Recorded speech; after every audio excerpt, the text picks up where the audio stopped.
আমাদের অনন্য স্টোরি সকল প্রকার পার্ট গল্প দেখতে আমাদের চ্যানেলটি সাবস্ক্রাইব করে পাশে থাকা বেল আইকনটিতে ক্লিক করে অল নোটিফিকেশন অন করে দিন।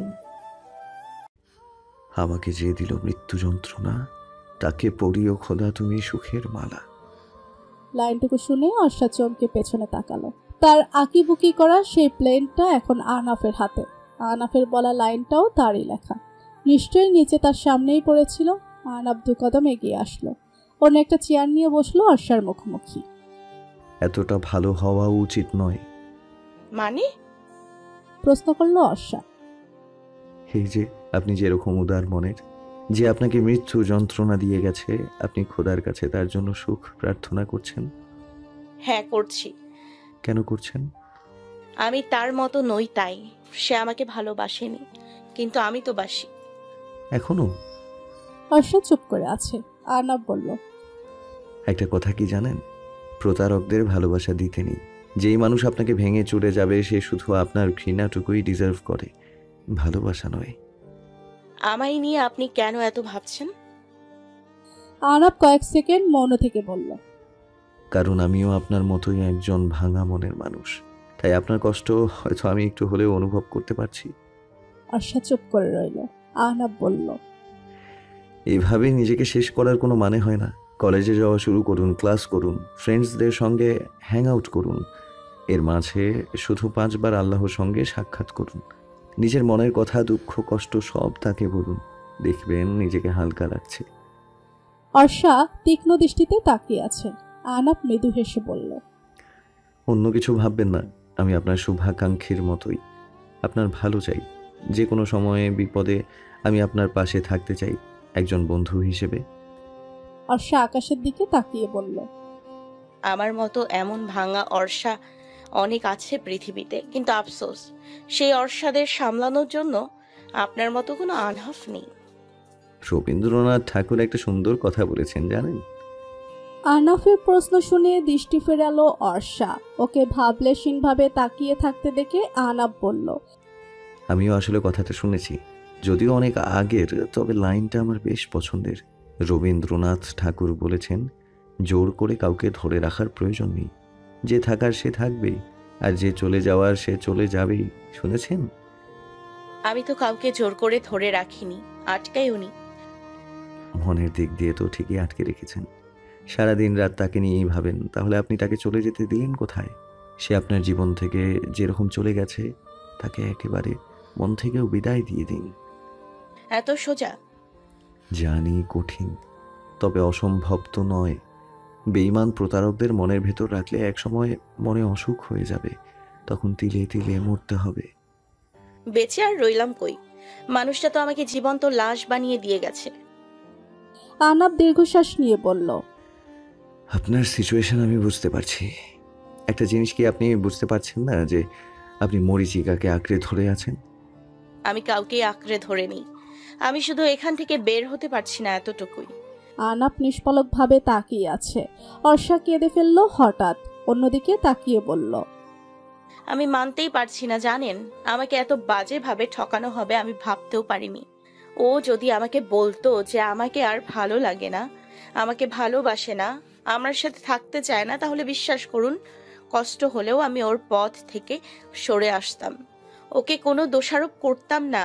অ্যাটলিস্ট যেখানে ভালোবাসাই নেই সেখানে তো আমি জোর করে থাকতাম না। কিন্তু এখন এত কিছুর পরও কি আপনার তার প্রতি ঘৃণা কাজ করছে না? অর্ষা নিশ্চুপে কাঁদছে। ভালোবাসাকে এবার জেদে পরিণত করুন প্লিজ। এভাবে নিজেকে ভাঙতে দেবেন না। একজন প্রতারক স্বার্থপরের জন্য আপনি নিজেকে তো কষ্ট দিচ্ছেনই, এমনকি কষ্ট দিচ্ছেন নিজের পরিবারকেও। জানেন আপনার মা আপনাকে নিয়ে কত দুশ্চিন্তা করে, কান্নাকাটি করে। আপনার মা আপনাকে ভালোবাসে, আর ওই মানুষটা আপনাকে ঠকিয়েছে।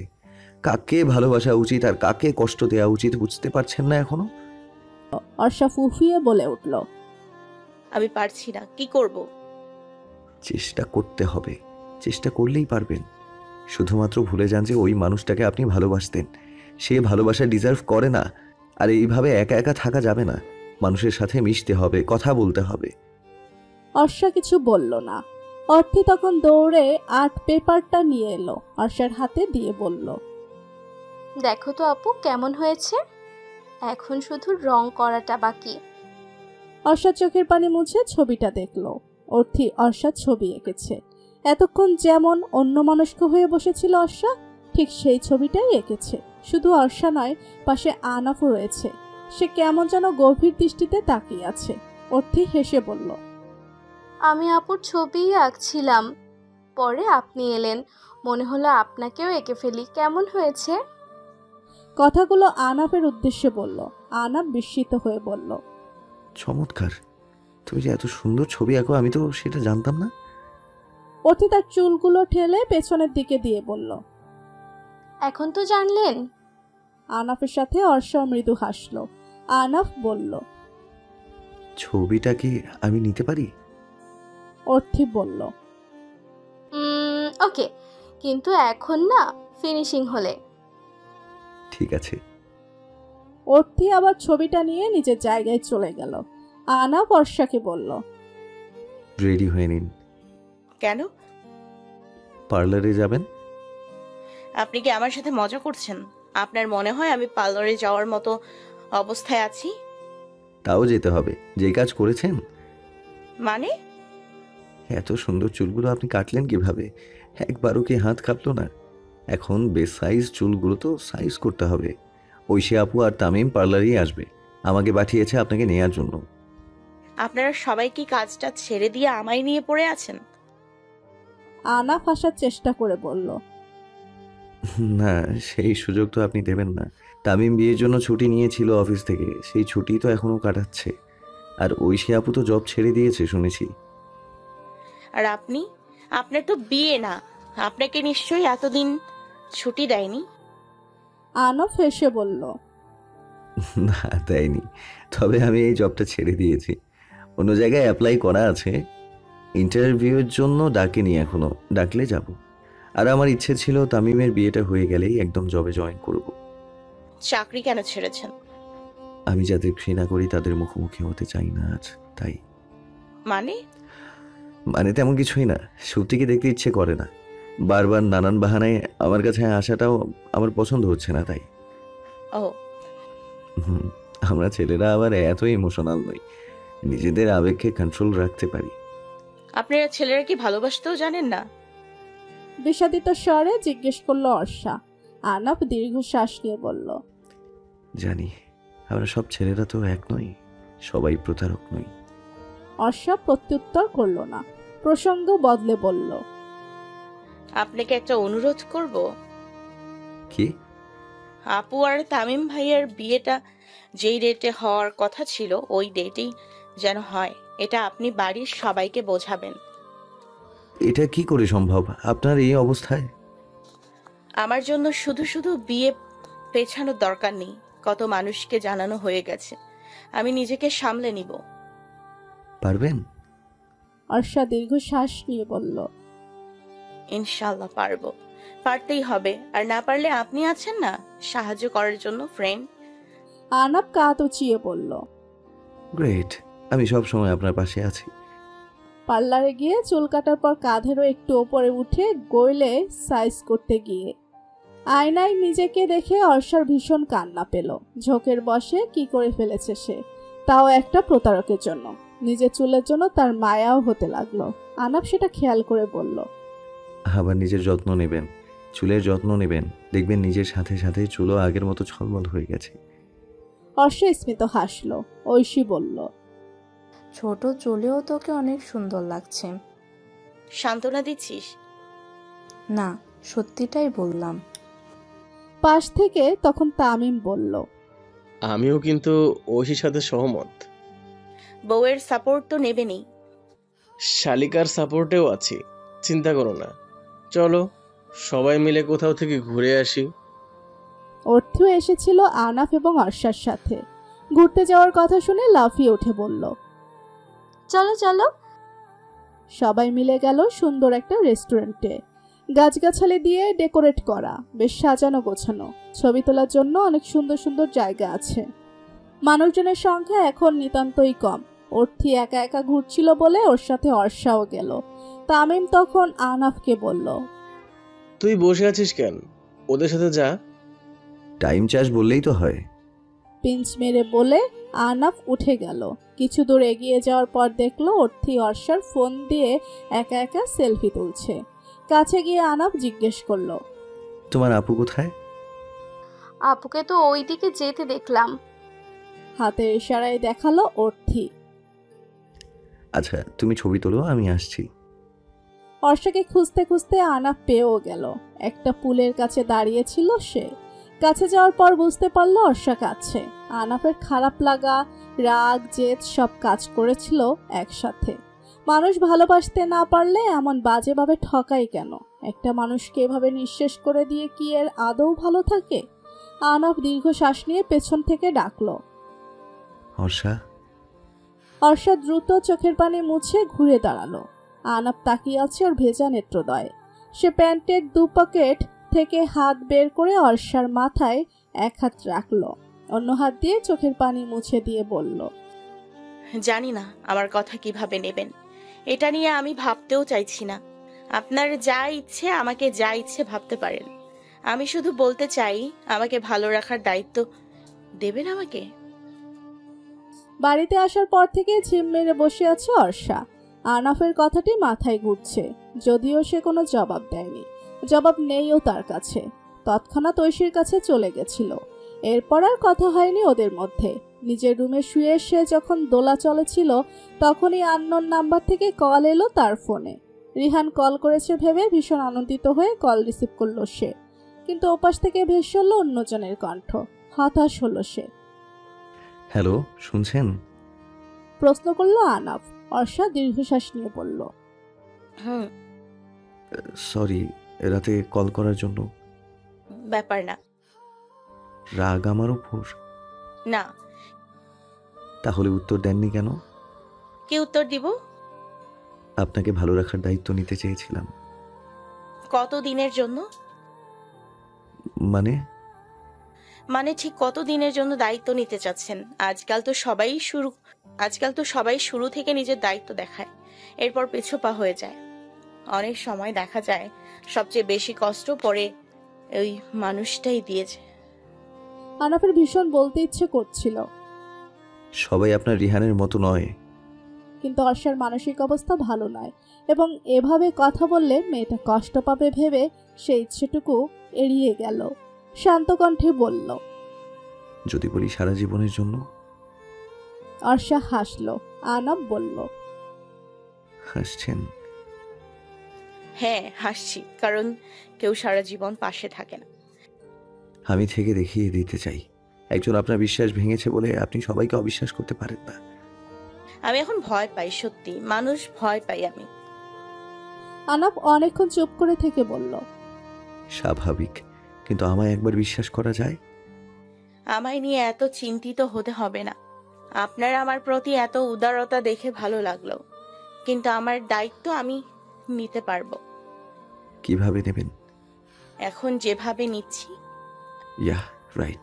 রাতে কান্না করতে করতে ঘুমোবেন, সকালে ঘুম থেকে উঠে কান্না করবেন, সারাদিন উদাস হয়ে থাকবেন, পুরনো স্মৃতি মনে করে ফের কান্না করবেন। ঠিক এভাবেই নিজেকে সামলাবেন বলে ঠিক করেছেন। অর্ষা চুপ করে গেল। কথা বলতে চেয়েও পারছে না, কথা জড়িয়ে যাচ্ছে। কান্না এসে দলা পাকালো কণ্ঠে, কিন্তু আহনাফকে সেটা বুঝতে দিতে চাইল না সে।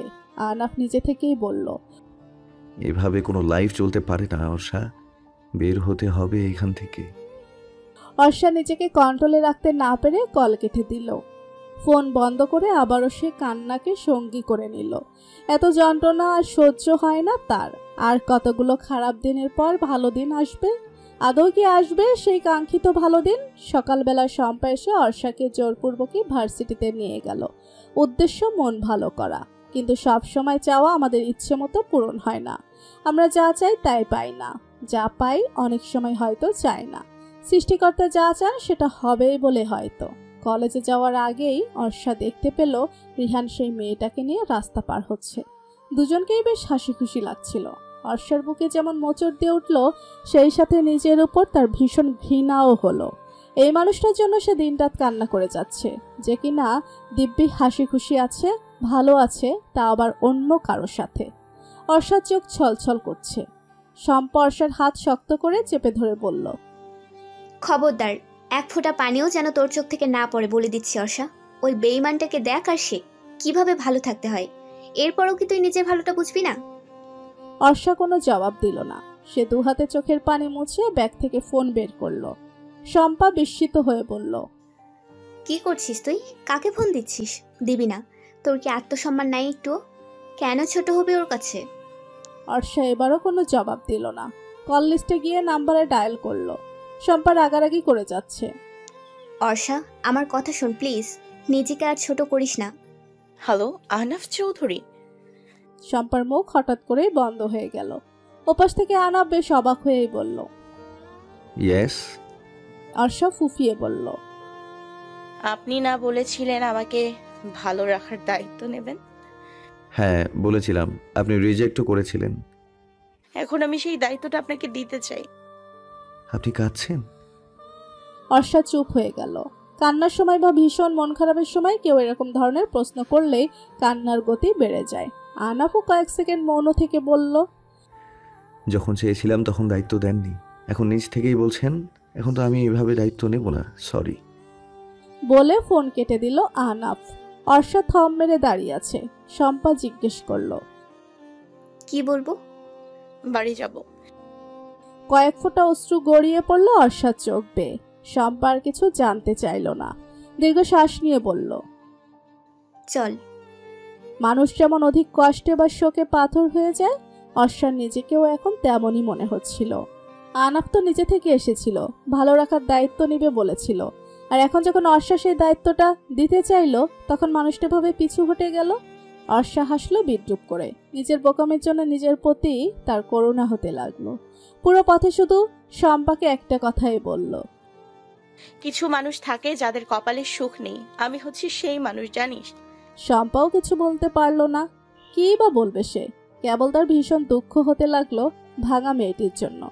বাড়ির সামনে এসে দুহাতে চোখ মুছে নিল অর্ষা। নিজেকে স্বাভাবিক রাখার চেষ্টা করলো। শম্পাকে নিয়ে ভেতরে প্রবেশ করার পর আমিনা বেগম ব্যস্ত হয়ে বললেন, ফোন দিয়েছি দেখিসনি? অর্ষা হাতের ফোনের দিকে তাকালো। সাইড বাটনে চাপ দিয়ে দেখলো ফোন সাইলেন্ট করা। আমিনা বেগম আর ওকে কিছু বলতে না দিয়ে ড্রয়িং রুমে নিয়ে গেলেন। সেখানে গিয়ে অর্ষা এবং শম্পা দুজনেই যার পড়া নাই অবাক হয়ে গেল। ড্রয়িং রুম ভর্তি মানুষজন। তামিম, ঐশী, তামিমের মা ওসমান আলম, অর্থি, আনাফের বাবা মা, আনাফ এবং তাদের পাশে বসে আছে কাজী। অর্ষাকে দেখতে পেয়ে আনাফ বসা থেকে উঠে এলো। অর্ষার মুখোমুখি দাঁড়িয়ে পড়ল। হঠাৎ আপনার কি হয়েছে আমি জানি না, কেন আমাকে সেই দায়িত্ব দিতে চেয়েছেন তাও জানি না, কিন্তু একবার যখন সেই দায়িত্ব নিজে থেকেই দিতে চেয়েছেন তখন সেটা সারা জীবনের জন্য দিতে হবে এবং পাকাপোক্তভাবেই দিতে হবে। এখন শুধু আপনাকে ভালো রাখার দায়িত্ব নয়, হাত ধরতে চাই চিরকালের জন্য, যাতে ছেড়ে যেতে না পারেন। এই জন্য সেই ব্যবস্থা করেই আপনাকে পেতে চাই। মিথ্যে বলবো না যে আমি আপনাকে ভালোবাসি। আপনাকে আমি এখন ভালোবাসি না, কিন্তু বিয়ে করে ভালোবাসতে চাই। Will you marry me Arsha? অর্ষার কয়েক সেকেন্ড লাগলো পুরো বিষয়টা বুঝতে। এরপর সে ঝাপসা দৃষ্টিতে সবার দিকে তাকালো। সবার মুখাবয়বে বোঝা যাচ্ছে তাদের কারো কোনো আপত্তি নেই, বরং সবার চোখে মুখে কেমন যেন একটা সুখের ছাপ।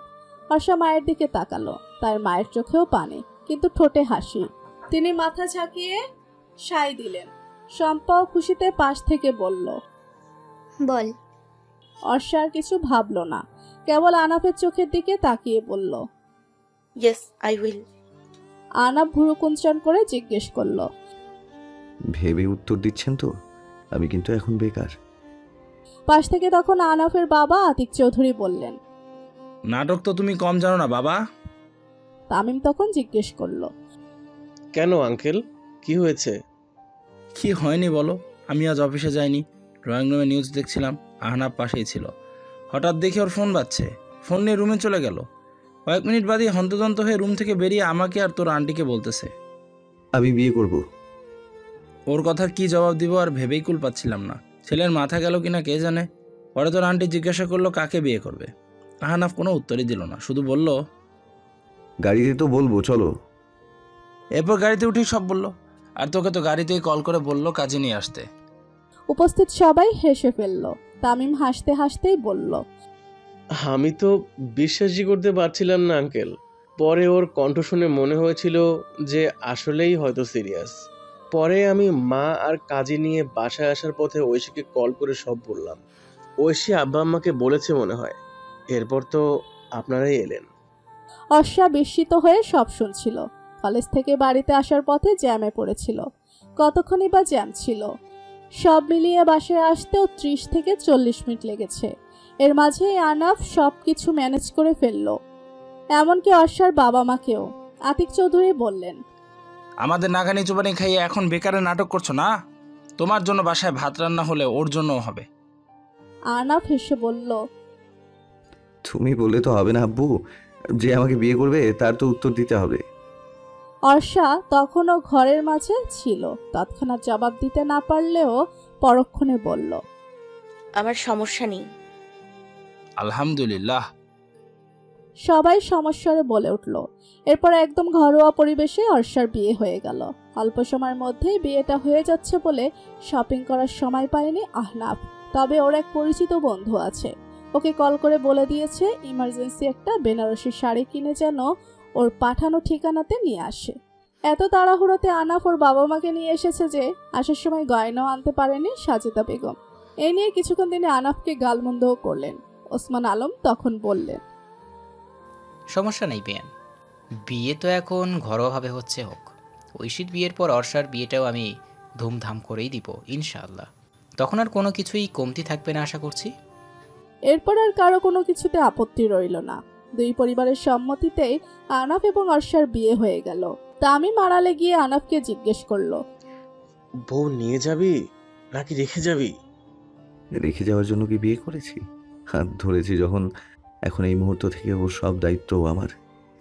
তামিম ঠোঁট উল্টে বলল, ব্রাভো, আই এম ইমপ্রেসড। আনাফ মৃদু হাসলো। বিকালে অর্ষাকে নিয়ে আনাফ বাসায় ফিরল। বাড়িতে ফিরে সাজেদা বেগম অনেকগুলো গয়না বের করে অর্ষাকে দিয়ে বললেন, এগুলো সব তোমার, এখান থেকে যেটা তোমার ভালো লাগে পরো, আর বাকিগুলো তোমার কাছেই রেখে দাও। না না না আন্টি, আমার এসব কিছুই লাগবে না। সাজেদা বেগম গা ঘেঁষে বসলেন অর্ষার সাথে। গালে হাত শুয়ে চোখের পাশে তাকালেন। মুস্কি হেসে বললেন, দাগ এখনো স্বল্প রয়ে গেছে দেখছি। ব্যাপার না, আমার ছেলে এই আঘাত ভালোবাসা দিয়ে শোধ করে দেবে। দেখো, শুধু ওর বিশ্বাসটা কখনো ভেঙো না। ওকে অল্প একটু ভালোবাসো, বিনিময়ে পুরো পৃথিবী ও তোমার পায়ের কাছে এনে দেবে। আমার ছেলে বলে যে সাফাই গাইছি এমনটা ভেবো না। একসাথে থাকতে থাকতে তুমি নিজেই সব বুঝতে পারবে। প্রথম দিন বলেছিলাম মন্দ ভাগ্য নিয়ে আর এসো না। আলহামদুলিল্লাহ, এবার ভালো ভাগ্য নিয়েই এসেছো। স্বামী সংসার নিয়ে সুখী হও, দোয়া করি মা। অর্ষা কোনো প্রত্যুত্তর করতে পারল না। বিনিময়ে মৃদু হাসলো শুধু। সাজেদা বেগম চলে যাওয়ার পর অর্ষা গয়নাগুলো বিছানার একপাশে রেখে দিল। বাড়ি থেকে আনা লাগেজ থেকে এক সেট 3 পিস নিয়ে ওয়াশরুমে চলে গেল কাপড় বদলাতে। বের হয়ে দেখলো আনাফ আলমারি থেকে কাপড় সরাচ্ছে। কি করছেন? জিজ্ঞেস করলো অর্ষা। আনাফ পাশ ফিরে তাকিয়ে বলল, ও ফ্রেশ হয়েছেন? মা খাবার নিয়ে অপেক্ষা করছে, আপনি গিয়ে খেয়ে আসুন। আপনি এই অসময়ে কাপড় গোছাচ্ছেন কেন? কাপড় গোছাচ্ছি না, সরাচ্ছি। কেন? আগে তো আমারই সব কাপড় ছড়িয়ে ছিটিয়ে ছিল, মা এসে এসে গোছাতো। এখন তো আপনার কাপড়ও রাখা লাগবে। এক সাইডে সব আমার কাপড়, আর এখানে আপনার সব কাপড় রাখবেন। থাক, আমি রেখে দিচ্ছি। বলে লাগেজ থেকে কাপড় বের করতে গেল আনাফ। অর্ষা হাতের বেনারসিটা তড়িঘড়ি করে বিছানার উপর রেখে আনাফের হাত চেপে ধরল, বলল, না না না, আমি পরে রেখে দিব। এভাবে উড়ে এলেন কেন? কোথায় উড়লাম? উড়েই তো এলেন। আমি তো আপনার কাপড় নিয়ে পালিয়ে যাব বলিনি, গুছিয়ে দেব বলছি। বললাম তো আমি পারবো। আমি রাখলে সমস্যা কোথায়? সমস্যা আছে, আপনি বুঝবেন না। মেয়েদের অনেক দরকারি জিনিস থাকে। আনাফ কিছুক্ষণ হতবিহ্বল হয়ে তাকিয়ে থেকে বলল, আচ্ছা, আপনি তাহলে খেয়ে আসুন। বলে সে বিছানায় গিয়ে শোয়ার জন্য বসলো। অর্ষা বলল, আপনি খাবেন না? না, আপনার বাসায় যা খাইয়েছেন 2 দিন আরো না খেয়ে থাকতে পারবো। আপনি যান, বাসায় তো ঠিকমতো খেলেনি না তখন। অর্ষা মাথা নাড়িয়ে চলে যাচ্ছিল। আনা বিছানার ওপর থেকে শাড়ি সরাতে গিয়ে বলল, এটাই কি সেই দরকারি জিনিস যেগুলো লাগেজে আছে বলে ধরতে দেননি? অর্ষা জিজ্ঞাসু দৃষ্টিতে পেছনে তাকাতেই দেখলো আনাফের হাতে ব্লাউজ এবং ইনার, যেটা সে ব্লাউজের ভেতর পরেছিল। লজ্জায় তার ইচ্ছে করছিল মাটিতে মিশে যেতে। তখন সে ধমক দিয়ে বলল, আশ্চর্য, রাখেন ওটা, রাখেন বলছি, যত সব। লজ্জা এড়াতে রাগ দেখি অর্ষা দ্রুত প্রস্থান করল। আনাফ ভ্রু কুঁচকে স্বগতোক্তি করে বলল, আমার কি দোষ? খাওয়া দাওয়া শেষ করে অর্ষা আর আনাফের রুমে গেল না। সাজেদা বেগমের রুমে বসে শ্বশুর শাশুড়ির সাথে গল্প করছিল। আনাফের বোন আশা বিয়েতে উপস্থিত থাকতে পারেনি তখন, তাই এখন ভিডিও কলে কথা বলল অর্ষা। বিকেল গড়িয়ে সন্ধ্যা হলে অর্ষা সাজেদা বেগমের সাথে রান্নাঘরে গেল সন্তান নাস্তা বানানোর জন্য। সাজেদা বেগম বললেন, তোমার এসব কিছুই করা লাগবে না মা, তুমি রুমে যাও, গিয়ে দেখো আহনাফ কি করে। এই সন্ধ্যায় ঘুমাচ্ছে কিনা কে জানে। সমস্যা নেই, নাস্তা বানিয়েই পরে ডেকে দিচ্ছি। পাগলি মেয়ে, আমি পারবো, যা তো। আমিও পারবো। সাজেদা বেগম না পেরে রাজি হলেন। দুজনে মিলে নাস্তা বানিয়ে নিল। বাড়ির মেয়ের তখন রাতের রান্না বান্না জোগাড় করছিল। এখন গিয়ে আহনাফকে ডাকো, বললেন সাজেদা বেগম। অর্ষা মাথা নাড়িয়ে রুমে চলে গেল। গিয়ে দেখলো বিছানায় নেই আনাফ, কিন্তু শাড়িটা সুন্দর করে ভাঁজ করে রাখা। নিশ্চয়ই সে ভাঁজ করেছে। অর্ষা বারান্দায় গেল। একটা সুন্দর দোলনা আছে সেখানে। আনাফ দোলনায় বসে দোল খাচ্ছিল আর আকাশের দিকে তাকিয়েছিল। অর্ষা মৃদুস্বরে বলল, নাস্তা করতে ডাকে আপনাকে। অর্ষা? হুম। আনাফ এক হাত বাড়িয়ে দিল। অর্ষার অস্বস্তি হচ্ছিল ভীষণ। হাত বাড়াবে নাকি বাড়াবে না বুঝতে পারছিল না। অবশেষে সে হাত বাড়ালো। আনাফ ওর হাত ধরে নিজের পাশে বসালো। দোলনায় দোল দিতে দিতে জিজ্ঞেস করলো, আপনি খুশি তো? অর্ষা ছোট করে বলল, হুম। ছেড়ে যাবেন না তো আমায়? অর্ষা তাকালো আনাফের মুখের দিকে। আনাফ তখন অর্ষার হাত ধরেছিল। অর্ষা দীর্ঘশ্বাস নিয়ে বলল, না। একটা চুমু খাই? আনাফের হঠাৎ এমন আবদারে আরো বেশি অস্বস্তি তাকে চেপে ধরছিল। সে তো এখনো তার অতীতে আটকে আছে। বের হতে না পারলে সে কিভাবে আনাফের সাথে সহজ হবে? আবার আনাফকে সে না বলবে কিভাবে, যে মানুষটা ওর এক কথাতেই দায়িত্ব নিয়েছে, বিয়ে করেছে তাকে। সে তো কষ্ট দিতে চায় না কোনোভাবেই, কিন্তু তার সময়েরও প্রয়োজন আছে। আনাফ হেসে বলল, ভয় নেই, আকাঙ্ক্ষা কিংবা প্রণয়ের চুমু নয়, ভরসার চুমু দেব। তবে আপনি রাজি না হলে জোর করব না। অর্ষা ভ্রু কুঁচকে বলল, ভরসার চুমু? কেন চেনেন না? বেশ, আমি চিনিয়ে দিচ্ছি। বলে অর্ষার দোগালে হাত রেখে কপালে আলতো করে চুমু খেলো আনাফ। অর্ষার কেন জানি না ভালো লাগায় চোখে পানি জড়ো হয়ে গেল। রাতে ঘুমাতে গিয়ে আরো বেশি অস্বস্তিতে পড়তে হলো অর্ষাকে। মন মস্তিষ্কে এখনো রিহান। সে তো ভাবেনি ভাগ্যের পরিবর্তন এমন নিদারুণভাবে ঘটবে। রিহানের বদলে অন্য কেউ স্বামী হবে, তার সাথে বেড শেয়ার করতে হবে। দৃশ্যগুলো পরিকল্পনা করতে শরীরে কাঁটা দিয়ে উঠল অর্ষার।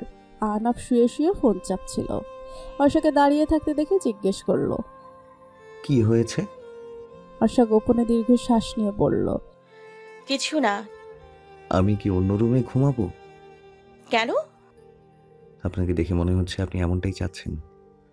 অর্ষা কিছুক্ষণ চুপ করে থেকে বলল, আমি কিছুই চাই না।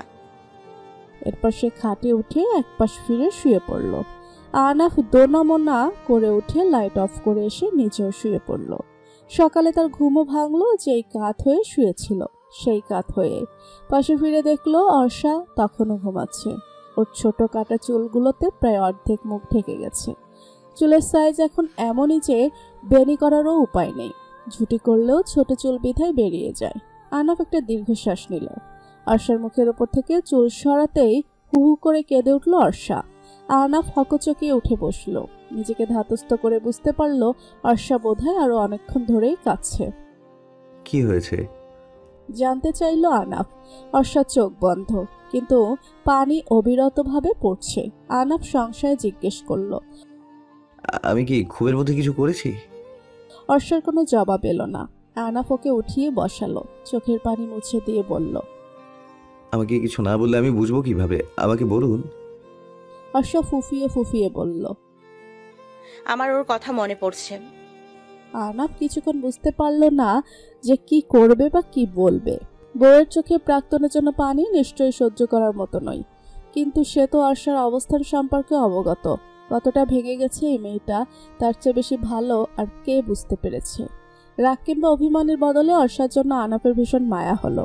এতটা ভালোবাসার পরও ঠকে গেল মেয়েটা, আর আফসোস হতে লাগলো তার রিহানের জন্য। এমন ভালোবাসা কেউ পায়েও ঠেলে দেয়। আহনাফ কোনো কিছু বলল না, আলগোছে অর্ষার মাথাটি তার বুকে রাখলো। এক হাতে জড়িয়ে ধরে অন্য হাতে অর্ষার চুলে বিলি কেটে দিতে লাগলো। আশকারা পেয়ে অর্ষার কান্নার গতি বাড়ে। তার এখন আহনাফকে খড়কুটোর ন্যায় মনে হচ্ছিল। মানুষ যখন সর্বহারা হয়ে যায়, কোথাও আর কোনো পথ থাকে না, বেঁচে থাকার কোনো অবলম্বন থাকে না, তখন মানুষ এক মুঠো খড়কুটো পেলেও সেটা আঁকড়ে ধরে বাঁচতে চায়, যেমনটা এখন অর্ষা চাইছে। সে আহনাফকে জড়িয়ে ধরে হাউমাউ করে কাঁদতে কাঁদতে বলল,